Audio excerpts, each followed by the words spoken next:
Methods that serial killers use to get fame or recognition is by doing their jobs a certain way or by leaving some type of calling card behind. In the case of the series that we'll be following today, the killer's calling card are paintings which reflect how their victims have perished. With that, the topic of today's video is the UrbanSPOOK Channel. I've heard so many mixed reviews when it comes to that channel's videos that I have no idea how I feel by the end of it. Luckily, I'm the type of person who gets easily entertained, so I'm sure this will be an interesting time nonetheless. And fair warning that I will be giving to all of you before we get started, I will censor where I can, but many of the deaths are pretty extreme, extra, to say the least. Adults, children, no one is safe. If that makes you uncomfortable, then I recommend to skip today's video, watch Cocomelon or something, sorry.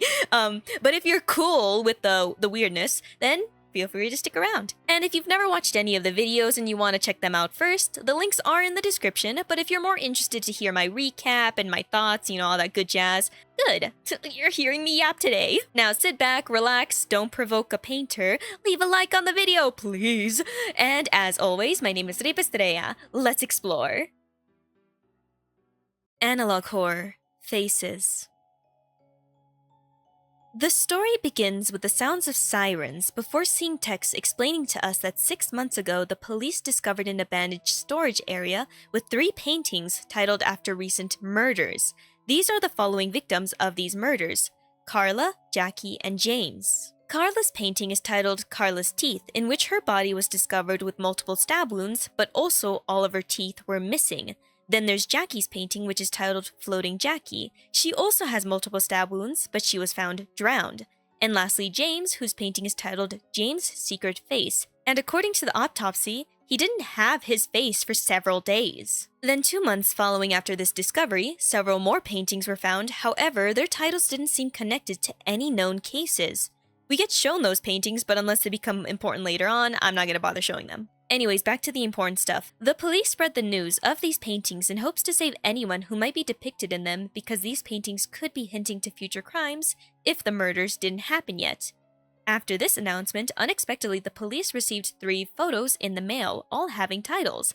In these photos, they depict the victims James, Jackie, and Jimmy. By the way, one of the paintings that I didn't show earlier mentioned the name Jimmy, likely meaning the Jimmy in the photograph could be the same Jimmy from the painting titled Hanging Jimmy. Back to the police, they obviously share these photos with the public and provide a number in case anyone has any information, and in the final moments of the video, we get shown one last painting with an interesting title, Self-Portrait. It was discovered very recently, and in the painting we see a person with beady red eyes and long dark hair with a receding hairline. Evil! Anyways, again, this is the conclusion to the video, but turning to the description real quick, we learn that the poster just started converting VHS tapes to digital, and these tapes were discovered in the basement of their apartment complex. Simple and strange hobby, but hey, you do you. Now, as someone who's never been fully exposed to the series, besides a few comments, memes, and images I've seen, what are my thoughts so far? I do find the paintings pretty interesting, and it's fun to see how they correlate to the deaths of the victims. Speaking of the deaths, I will not lie, but Jackie's death made me feel the most uncomfortable, but only because of where she was stabbed. I had to censor my words, okay? If this is the series' way of making me, despise, hate, loathe the killer more easily, it's working. Screw you, you ugly balding mother— I should shut up, I don't want to die next. Anyways, my other takeaway from this is that the killer's MO is obviously painting. When they kill someone or they plan to kill someone in a specific way, they paint them. It could be to relieve stress or is just a fun hobby that they wanted to do with their other hobby, which is killing. Okay. I believe this is a pretty cool setup so far. I'm pretty invested. I kind of want to see what's happening next. So without further ado, let's now jump into the next videos. The Lighthouse and In the Walls. The Lighthouse video opens with the news about an officer named Bill Collins who went missing 4 weeks ago alongside his wife and 2 daughters. This is obviously pretty alarming, but what sticks out the most about this incident was the fact that the same officer found a painting in his home without knowing how it got there. But we can assume who the painting came from. It's not that, it's pretty obvious. Anyways, when eventually the police were allowed to search Bill's home, they discovered one of the daughters, who was only 2 months old, hanging in the attic. Rest in peace. And 12 days after that, their family car was found in the ocean with a painting called Long-Necked Angel, and the daughter who was found in the attic was named Angel. Proceeding on with the investigation, the police were led to an abandoned lighthouse, which its doors had red faces painted on it, and inside were a couple of corpses of people who went missing either months or weeks ago, and also discovered was an underground tunnel which had a barrel with meat and bones, and those chunks belonged to the missing family. In addition to their chunks were high levels of amphetamine, and scattered around the barrel were photos of the officers' family before their deaths. In addition to that was an unknown person, who we can assume is the killer. That's the conclusion to the video, and my only input is that the killer likely used the lighthouse as a dumping ground or a home base. Most likely a dumping ground. Now moving on to the Walls video, we get introduced to twin siblings Corey and Margaret, who went missing 10 days ago, but were eventually found inside an abandoned paper mill facility. They weren't alive, however, and disturbingly enough, the officers discovered Corey's lower half was sewn to Margaret's upper half. As for the rest of the remains, they weren't discovered. Also found within the body was a brick with the word meat on it, and something was removed from Corey. I'm not going to say, but just let it be known that it's messed up that this is happening to children. I mean, period, it's messed up, but more messed up. Regardless, the police soon received information from 1 week prior to their disappearances in which Corey was dared by his friends to spend an hour in a remote cabin near Tiger Lake.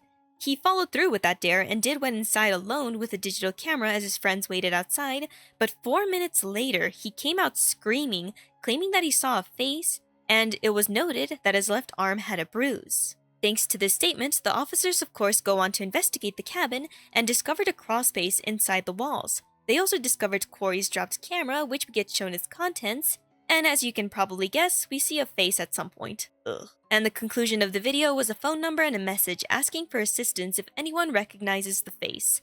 As for any thoughts that I have, this feels like the case of being at the wrong place at the wrong time. Because Corey did the dare, it led to the consequence of him being the next target of the killer, which is really depressing if you think about it because, after the incident, he must have gone home and thought he was safe, but in reality, he brought danger to himself and his sister.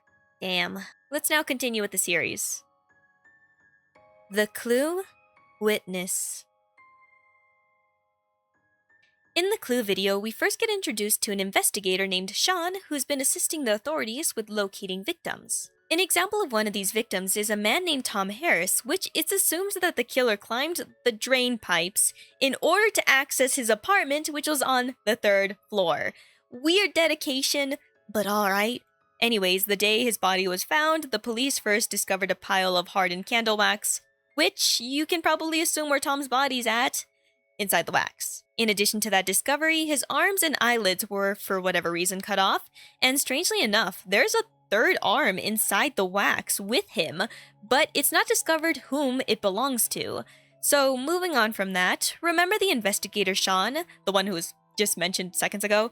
Yeah, he soon went missing, and the police were notified by his neighbors that they keep hearing his dog barking. So they of course go to investigate his home, and they first discovered that his dog had all her legs broken, which genuinely made me mad, but I'm like, but at least she was alive. Well, it's still sad nonetheless because she's suffering and, dehydrated. Moving on from that, investigators started to follow a blood trail and noticed that Sean seemed to have deliberately painted the number 2 with his own blood on the wall.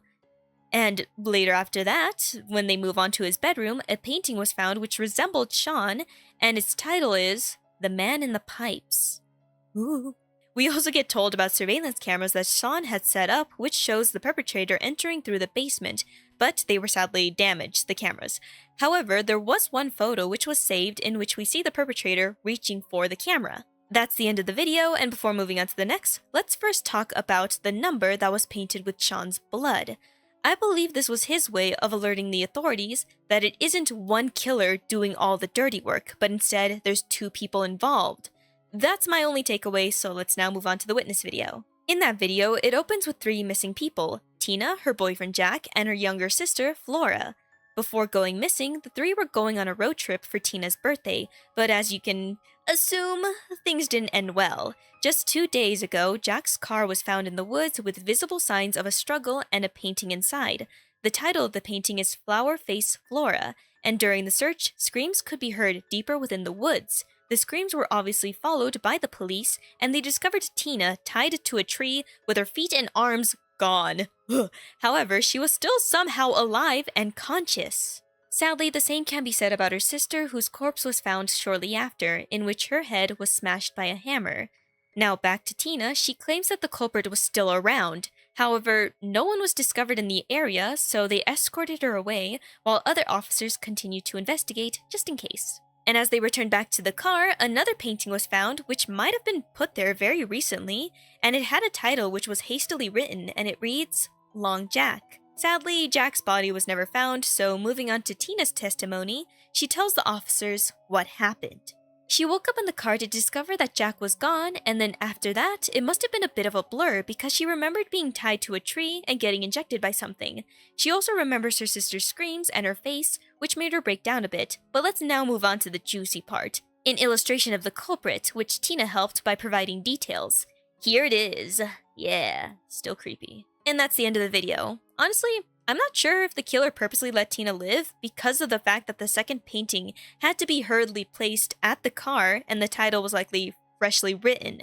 So maybe the killer wanted to leave the last calling card before booking it, meaning they couldn't sadly finish the job with Tina.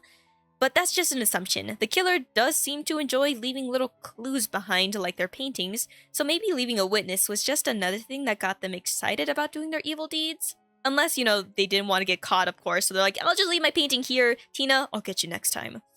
Also, I have another thought to share. Tina pointed out about being injected by something, which isn't new because past victims were also found with drugs in their system.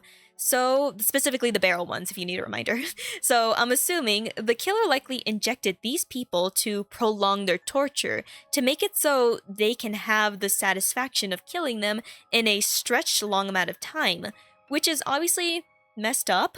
I hate this person even more. What the heck? Anyways, with that being said, let's now move on to the next videos.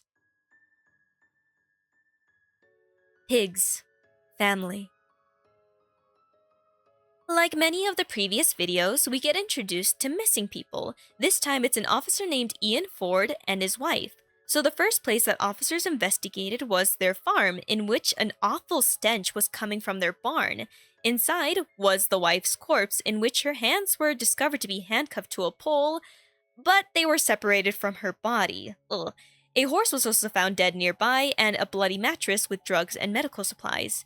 It's assumed that someone must have been sleeping there for some time. Another discovery was a decapitated head of the officer's granddaughter, and in a separate part of the barn were even more body parts, specifically faces that were nailed to the wall, some of which belonging to victims of the killer. There's also some dead pigs, one of which is incredibly large, and upon further inspection, it was revealed that its belly was sliced open and stitched back together. And can you guess what's inside its belly? It's Officer Ian, obviously. Rub my belly. Also, for some reason, the pig's eyes were replaced with the officer's granddaughter's eyes. Like, what? Regardless, more body parts were found in separate rooms, along with several paintings that all connect to the officer and his family, along with other victims in the barn. I won't show them all because, that would be too long. So if you want to check out the paintings, again, you could just look at the videos yourselves. But I will mention that Tina from the previous video, the witness, was shown in the lineup of the paintings. Does this mean she's dead or she's going to be targeted next? But continuing on with the video, a heavily damaged tape was found in the barn, which officers were able to recover the footage, luckily. And what was shown inside was a creepy, weird, disturbing-looking face. Anyways, before continuing on to the next video, it turns out there was Morse code in this one that I didn't notice because of how loud the audio was. But luckily, someone solved it, and the Morse code in the video basically translates to, "I'm Bill Collins?" Huh? And the significance to this name is the fact that it was mentioned way earlier in the series. Bill is one of the missing people, who's also an officer, so take note of that. Another thing to briefly mention is the fact that Tina's painting was found. Again, as I mentioned before, could she be a next victim? Is she already dead? We'll find out soon. Now, proceeding on to the family video, there's been a spike of murders being reported, but the main focus of the video is on an elementary school teacher named Isabella Jackson, who was attacked while calling the police, and the address she provided, for whatever reason, led the police to a different location from where she's at. The location was of a family home belonging to a pregnant Janice, her husband Paul, and their son Zeke. Found outside the home was a bloody garden shear, while inside was a sight so intense that an officer requested leave for a period of time. Makes sense. Now, inside the home was obviously the bodies of Janice and Paul, who were in the kitchen, and I'll just say, Janice's baby is no longer with her, but scattered around. Ugh. Janice was also strangled by a specific cord, and as for the state of Paul, his mouth was sewn shut, and the reason for this was because of one of those scattered pieces is, in his mouth. Sorry for being vague. YouTube's not gonna like this video if I don't at least try. Anyways, their son Zeke is sadly missing from the scene, and a painting titled Pipes was soon found, which we get shown. I believe Zeke didn't survive this encounter, sadly, and the reason why is because we did see his painting in the previous video, so he's likely a corpse somewhere. Depressing. Now, returning back to Isabella Jackson, the teacher who made the call, the police eventually tracked down her correct address, but it was too late to save her. And as the police arrived, they first found the headless body belonging to Bruce Jackson and a painting titled Infinite Ma Bruce, meaning it wasn't just a spontaneous kill if they have a painting. As for Isabella, she was found inside, specifically in the bathroom in which its lock was destroyed. She had fractures on a skull along with a hole which had a rolled up note inside. It reads, "I live where I can't breathe, and I eat without teeth. What am I?" I hate riddles, I'm bad at those. Well, apparently the answer is whales, thanks to the comment section for answering that. And at first I didn't quite understand until it was further pointed out that the hole that was put into her skull is supposed to resemble a blowhole. And I think something about a fat joke, which is kind of rude. Whatever.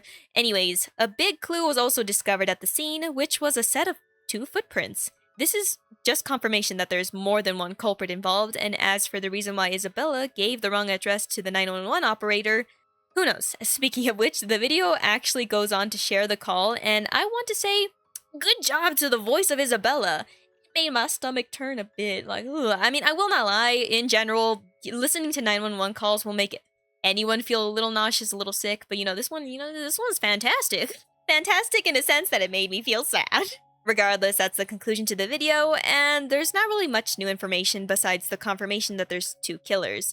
And then back to the question of why Isabella gave the wrong address. I've seen many theories, but none of them make sense to me if I'm being honest. And I doubt it's really that important anyways, so we can just ignore it. So with that being said, let's now move on to the final 2 videos. Meet Hell. In the beginning of the Meet video, it gets reiterated that a number of brutal murders are continuing to rise, an example being Dr. Fred Baker, who was found during a wellness check, murdered in his own home. And according to neighbors, the only thing noticed before his murder was barking the previous night, which was odd because he doesn't have any dogs, only cats. Regardless, the house was clearly broken into because the back door was breached, and to describe the scene, there was a clear sign of a struggle in the kitchen. There was also a copious amount of medication, which it's believed that Fred must have stolen them from his work. Okay. And most importantly, Fred was found lying on his bed with no skin on his head. Ew. Also found within the bedroom was used sandpaper, which is not a comforting thought. And as for the pets, there's no sign of them. However, a painting was soon found which depicted Fred's cats, and its title is Pocket... You know what? I'm just gonna stop there. I don't think I'm even gonna show it. It's not the worst, but So moving on to the next death in the video, 2 days later, a man named George White was found in his home, and similarly to Fred, barking for whatever reason could be heard the night of his attack. As for the state of George's body, it was a mess and difficult to even identify at first. His face was cut off, and he had so many stab wounds, 4 of which having a specific white fluid in them. And a handful of photographs were also found stuffed within him. Those photos would soon be restored by the police, and in the photos we see peculiar and disturbing looking faces, which the authorities share their number again to contact if anyone recognizes them. This then gets followed up by another incident involving a police dispatcher named Sarah Stone and her husband Michael. They were abducted from their home where the building's basement hatch was destroyed. However, the culprits seemed to have entered from the front door rather than the basement, and it was confirmed after checking the security cameras on the porch. And we get shown the footage rather than screenshots, and I can confirm we see them, and those are some ugly killers. But what surprises me the most about this footage is the fact that we actually get to hear their voices. They were just casually talking about opening the door, But, you know, these two are like far from normal to talk so casually, like, bro. And like, here's like another example, like right here. There's stairs right there. You didn't have to jump the fence. Anyways, after the cameras get covered, they soon break into the home, obviously, and that's the conclusion to the meat video. So moving on to the final video of the series, which is titled Hell, we get told that the police got an anonymous tip from a phone booth not too far off from the location of a textile and paint facility, and the reason for this call is because trespassers were witnessed to go inside. This is when we get shown body cam footage of an officer entering the facility and discovering several body parts of different victims, some of which sewn together to resemble clothes. There was also a creepy underground area with cages and more human remains, a noteworthy one being the missing twin siblings that were mentioned earlier, but specifically the halves that weren't found, those body parts. Also a bucket of male genitalia. Sorry. Anyways, also another noteworthy discovery was photos of the culprits, or specifically one of the culprits licking a dead body, and then someone in a dark suit. Is this BDSM? Moving on to inside the facility itself, there were hanging bodies, one of which is identified as Jim, which could be connected to the Hanging Jimmy painting. Speaking of the paintings, there was a painting room in which several paintings were found inside, some of which could connect back to victims from as far as 5 years ago.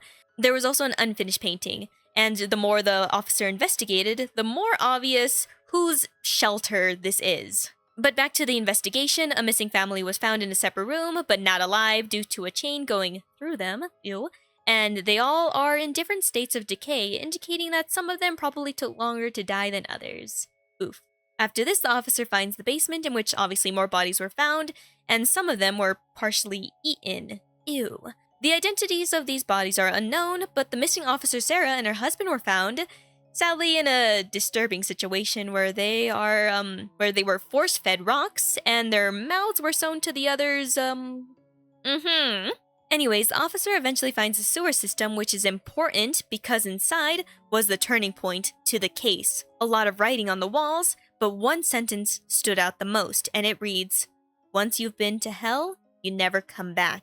This phrase is important because Tina, the witness character from one of the previous videos, said this during an interview after surviving her attack. We get shown the clip as reference, and as a result of this discovery and with the knowledge of knowing she has a painting of herself already made, a wellness check was immediately conducted. Nathan Cole was the officer who first arrived at Tina's mother's home, which is where Tina currently lives at, and he encounters something shocking, which we get shown the body cam footage of. In the footage, it begins with the sounds of screaming and Nathan running inside the home. This is where we see clear signs of a struggle and Tina's mother's body in the kitchen, clearly dead. Yikes. But the most alarming part was the sight of Tina on a bed with the two culprits over her, and in response to this discovery, Nathan raises his gun and demands the culprits to surrender. The one with the long hair seemed surprised and timid, while the one who I can only describe as animalistic was ready to attack, which ended with them getting shot multiple times. Beautiful, that's the correct reaction. As for the other culprits, they knew they didn't stand a chance, so they quickly surrendered as Tina continued to cry out, obviously in pain from whatever torture she was put through.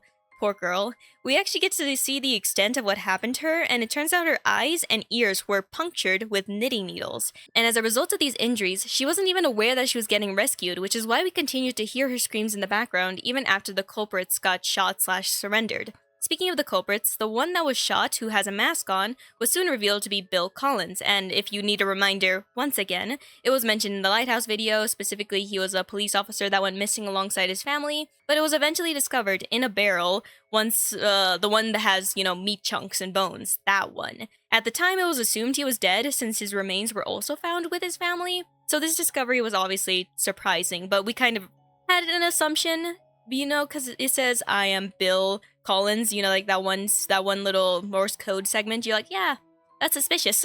Sorry. Anyways, as for who's the culprit with the long hair, her name is Mona Lanis, and she confesses to more than 100 murders, and now she is awaiting trial. This is where the video concludes, and it's the final video posted to the channel, meaning it's time to move on to the conclusion to share my thoughts. Conclusion. You gotta be freaking kidding me. Just when I finished editing this video, guess what happened? It turns out the latest episode of the series was released literally not a couple hours ago. I have to completely scrap my conclusion. Okay, I'm just gonna quickly speed run the last episode. As mentioned previously, she confessed to hundreds of murders. She was compliant and for some reason cheerful throughout the whole process. She helped the investigators find more corpses. We also get shown these weird looking things. She had a grenade stuffed in her hoo-ha, but that, now she can't go to court because of this shenanigan she tried to pull. We also get an interview with Mona and learn some of her history and some weird, peculiar stuff. To explain this very strange interview, Mona first begins by talking about a machine that's found underground, and it is also connected to statues which make the sound that she believes is an amplifier. She also talks a little bit about her history in Helena Orphanage, in which she grew up with Bill there, and they basically almost acted like siblings while growing up and getting into mischief, stitching up animals, doing things with the dog, pretty messed up stuff. Also, I believe Mona insinuated the fact that maybe her parents are siblings. Okay. Anyways, at some point, Bill tried to get his life straight, but Mona didn't really care for that. But they were still kind of in contact with each other because occasionally they did the deed with each other. And everything that they've ever done was consensual, so no manipulation? I don't know. But anyway, she does take responsibilities for the murders that she's done because she did kill those people. But she also mentions something very interesting. She mentions this red man that came from the machines that's within her, and that's who's responsible for making the paintings. Specifically, he's the one who tells her a name and a face and shows her where to go to commit the crimes, and she paints them before committing the crimes, most of the time. She also starts talking about a they, saying they knew from the start that they knew everything, and they are also involved with the police department, which is why she's able to get away with so much, because whatever these they are. Ramblings of a crazy person. Who's they? Anyway, she reiterates that Bill was obviously involved since, Bill is in the police department, so of course that's one way she got away with stuff. She also mentioned why she stuffed a grenade in her butt, because, she wants to do a boom. But that was her idea, not the red man's idea. She's just, again, she's crazy. She's very, I'm gonna be honest, she's very sexual in the most disturbing way ever, but we kind of already knew that, if we're being honest. Anyway, she eventually admits that she purposely wanted to get caught many times, but, she kept getting away with it because of these they people that are letting her. So, I guess it was a relief that she finally got caught, maybe? By the way, she's also sentenced to death, but she also claims that even after she dies, things aren't going to end. Instead, it will just get worse. Which it does, because it then mentions that she got stabbed by an inmate after the interview, and from that point forward, stuff got crazy. For some reason, so many paintings started to be scattered all over the US. And the shocking part is that it seems like this painting is coming from one person, and it's very much similar to Mona. Even the handwriting matches. Anyways, numerous people started to go missing, and they all correlate with the new paintings that are popping up, as you can probably guess. As a result of this discovery, everyone is instructed to be locked indoors for obvious reasons. Whatever is happening is insane, and then we get shown so many paintings! I feel like this is setting up for a sequel or something. Imposter who? Imposter Frank! And they have a red face like the self-portrait. Huh? Sorry that this whole segment isn't as polished as I normally do stuff, but this came literally last minute after I finished editing. I'm tired. And as I mentioned, I have to scrap my freaking conclusion because now my conclusion doesn't make any sense. So I'm just gonna talk and ramble here for I don't know, a next minute or so. So, conclusion. Okay. So many people made this series out to be it's the worst thing in existence, but in all honesty, it's not that bad. I had fun, I enjoyed it, and sure are some of the deaths a little much, a little creepy, a little strange, yes, but people like Art the Clown, so there's definitely an audience for this type of horror media. The only difference here is that YouTube obviously doesn't allow you to go full-out gore without getting bonked by the hammer, so, only descriptions and vague, blurred images and stuff like that. But overall, this series, I believe, in my opinion, not that bad. It scared me, and it was pretty enjoyable, and I thought it was pretty interesting at most moments, and I did very much like the art. I especially enjoyed the segments where we saw body cam footage, that was really cool. And if you dislike the video series because of the fact that there's a heavy focus on the murders rather than story, I don't know what to tell you. The main draw to this series is the paintings, so of course the murders are going to be discussed. But there is obviously, especially with that last video, story. There's something going on with the machine, there's something about statues, there's this weird red man that's within Mona, and things are going crazy because of the fact that multiple paintings are spreading even though she died. So, weird shenanigans is happening. It's stated that this is the final part of the series, but I feel like there's definitely going to be a continuation, in my opinion. Anyways, there was something I mentioned in my scrapped conclusion that makes me feel a bit like an idiot now. In my scrapped conclusion, I mentioned how I appreciated that the series ended without the villains, like, tanking the bullets. Like, I was like, oh, they're still humans. Granted, they look a little weird and, you know, they're probably on drugs or something, but they got shot like a human and died as a result, and Mona surrendered because she can't fight against a cop like any normal person who doesn't have a weapon, I guess, on hand. So I was like, oh, the bad guys caught! Great, victory! We should be happy. But then with this latest update, I'm like, oh, so there's a hint to them not actually being human. Okay. In my opinion, I felt like they were a lot more scary when I assumed that they weren't involved with anything demonic or strange. But here's the thing, even though I wanted so desperately for these people, like I wanted the scare factor to be rooted in reality, it kind of makes sense that there's more to the story because of the fact that, well, whatever the frick is happening with Bill, motherfucker looks like an alien malnourished beast. So yeah, not quite human, but I guess could still be hit by a bullet like a human. Anyways, with all those paintings that we got shown at the end, especially the imposter image, and then learning about this machine and these statues and Mona being, like, possessed for like a moment or so. Well, not possessed, but she has some like weird presence of this entity that's telling her to kill and stuff like that. I feel like this has to be like a setup for like, oh, season 2. Like, I could be wrong, but that's just a hunch I have. Also, in my scrapped conclusion, I also had one nitpick about not knowing the motivation behind why Mona does what she does in her paintings, but thanks to the last episode, which I had to literally rush watching, we learned that her motivations for painting is, well, she's a painter already, I'm assuming, but is because of this red man in her, and that's what's motivating her to paint. And then after she does the paintings, most of the time, she tries to find these people to murk them. But seemingly she does do it for fun because she's always been a twisted individual based on her orphanage story of her stitching up animals and doing stuff with dogs. So she's been a messed up person, period. And then just having that red man in her just pushed her to take it more far. Then at some point she got Bill to join in, and she had this desire to be caught, which she did. She stuck a grenade in her hoo-ha. She then got killed by an inmate, and now I guess she's this... Something has happened where all of her paintings are suddenly being birthed into the world and causing these people to go missing. So she's not gone yet. This red devil is not gone yet. She's still a threat in the world, and no one is safe.